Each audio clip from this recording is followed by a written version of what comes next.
Hi everyone, I'm Amber R. Welcome to another video on my channel. If you don't know me yet, please check out my channel. I upload a lot of covers, and for those who have been worried about me or those who've been saying, hey, where are you? We miss you. I just got busy and I'm ready to make videos again. You've read the title. This video is about how to get out of a slump. Well, to tell you my experience with slumps and days where I'm unproductive, even months. A very notable slump that I went through is around a few months ago, which is around October, November, December of last year. It wasn't a while ago. It was very recent, and I had a lot of issues with a lot of private things, and I don't want to go there ever again. But now I've gained momentum, and I'll tell you tips on how I did it.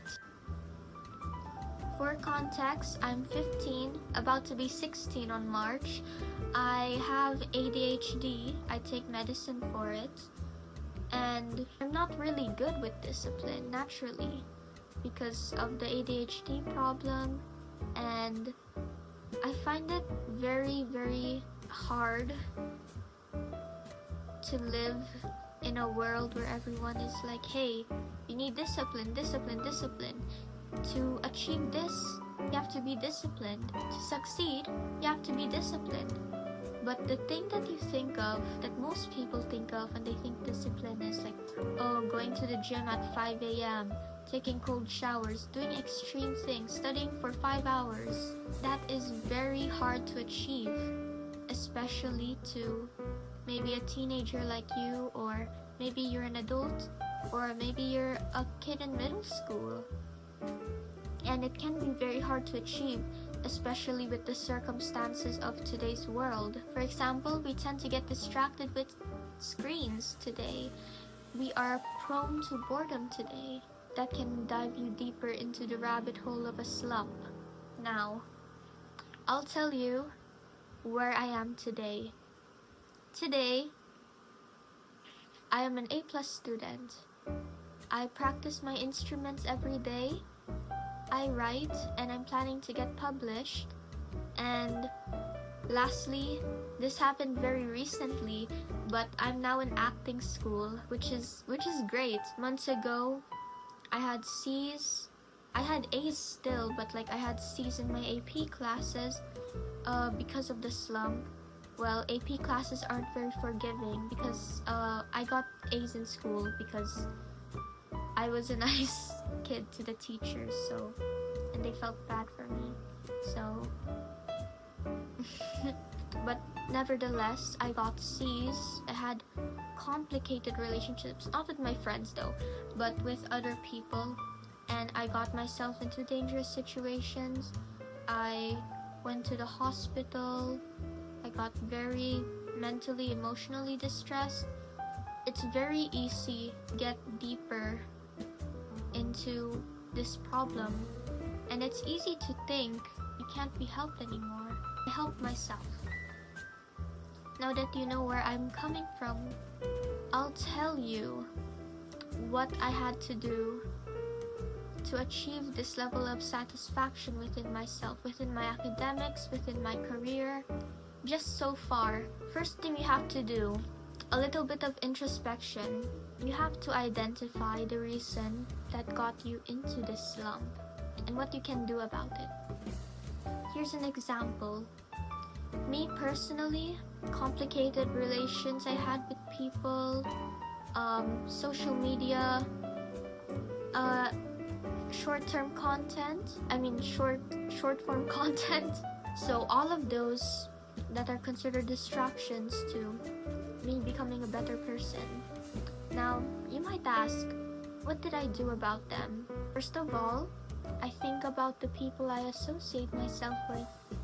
Sometimes it's just for the best, so you have to set boundaries if you were in my situation. Second, I just lowered my screen time less and less. Oh, I actually made a, hold on, I'll get it.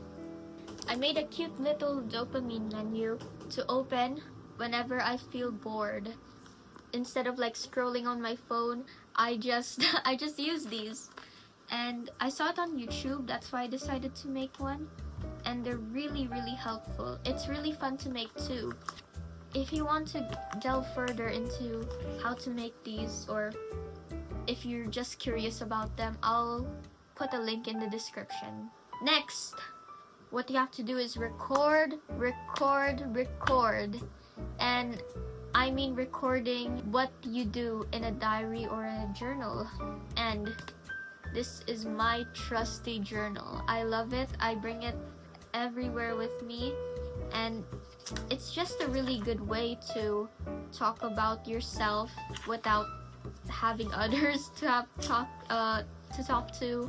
Recording your mood, your emotions, and most importantly, recording a to-do list.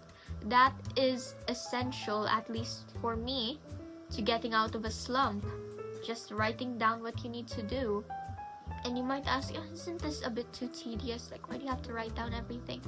But the thing is that once you write something down, somehow it becomes more concrete, for me at least. But back then, I would only write in my diary when I have bad days, and it would just be full of, oh, I'm gonna do this, I'm gonna do that. But now, I've filled it with my to-do list, my schedules. So, you record ideas, thoughts, and importantly, your to-do list in the journal. Okay, next, this is a very, very important point to getting rid of a slump.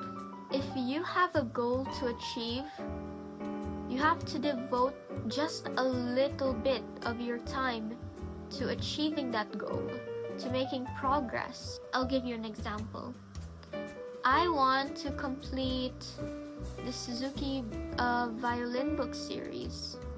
So the thing that I do is that I devote a little bit of time, manageable amount of time, for example 15 minutes of practicing, and then once that 15-minute timer stops, I immediately rest for 3 minutes.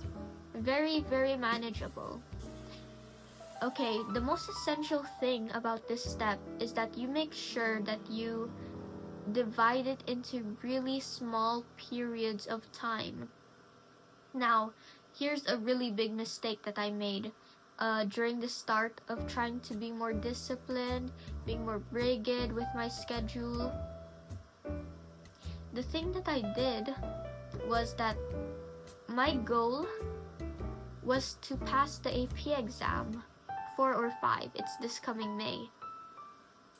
So, the progress that I put down to achieve that goal is to study 2 hours of the 2 AP subjects every day. Is that achievable?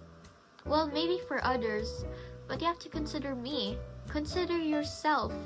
Do you think you'll be able to achieve that?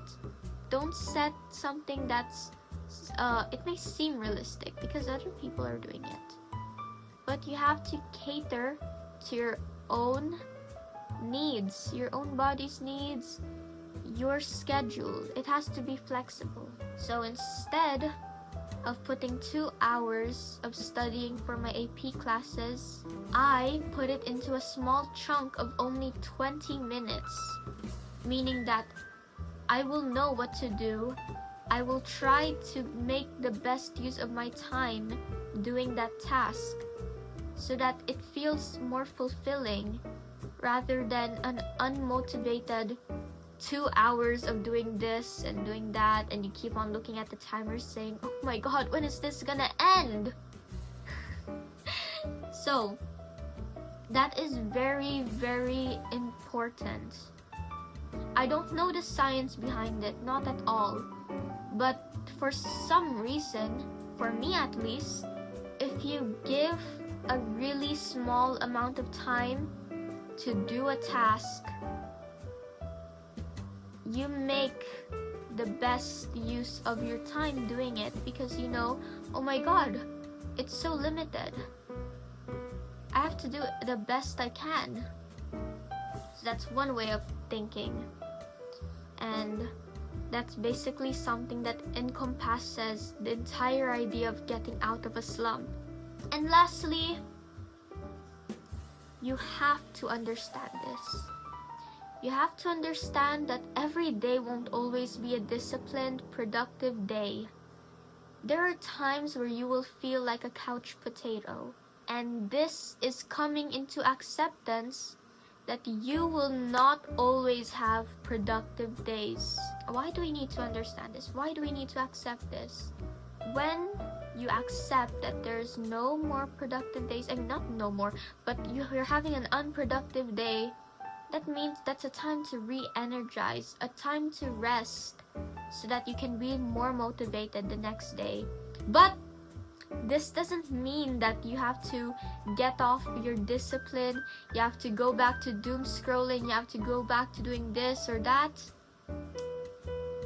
It just means that you have to rest. Allocate your time resting by doing something useful, or even something that's not useful. Like taking a nap. I mean, no, taking a nap is useful. But what I mean by not very useful, or whatever, is just the traditional essence of something not being useful. For example, just watching a movie. Watching movies are useful. And even entertaining movies can be considered useful. I don't know how to describe it. I'm not very articulate. So, once you've identified the reason for your slump, recording your to-do list, your goals, your mood. You don't have to record your mood, but it's very nice still. Once you've allocated a time period to do your task and make sure it's in very small chunks, and lastly, giving yourself rest days, that is the key to getting out of a slump. Thank you guys for watching. I hope you're all doing well. And if you're wondering, yes, I'm doing well. I mean, I already said that a lot of times. So, I hope you guys get out of your slump. Subscribe if you want to. Subscribe if you want to. And I'll see you on the next video, cover, whatever.